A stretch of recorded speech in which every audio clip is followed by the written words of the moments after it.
Hello friends, mini ब्लॉगमध्ये तुमच्या सगळ्यांचं स्वागत आहे। आम्ही आलो आहोत चिंचवडला राम मंदिरमध्ये। तिथे खूप सारे असे पोस्टर्स लावलेले होते रामाचं स्वागत करायला, बरेचसे फटाके, आणि आम्ही आता चाललेलो आहोत राम मंदिराकडे। तर खूप जास्त गर्दी आहे इथे, आम्हाला एक्सपेक्टेड नव्हतं एवढी गर्दी आहे इथे। सो आम्ही ती क्रॉस करत करत फायनली मंदिराजवळ आलेलो आहोत। इथे खूप छान असं DJ वगैरे ह्या लोकांनी लावलेला होता। तिथे बरेचशी लोक डान्स करत होते, मस्त एन्जॉय करत होते, रामाचं स्वागत करत होते।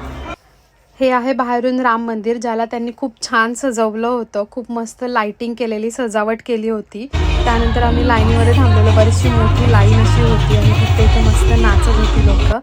आणि हे राम मंदिर आतमध्ये, जिथे रामाची, सीतेची आणि लक्ष्मणाची मूर्ती आहे। तर दर्शन घेऊन तिथेच हे त्यांनी छानसं छोटंसं मंदिर बनवलं होतं। बाहेर आलो, डान्स बघितला मस्त, आणि मग घरी आलो। तुम्हाला ब्लॉग कसा वाटला आम्हाला नक्की सांगा। बाय।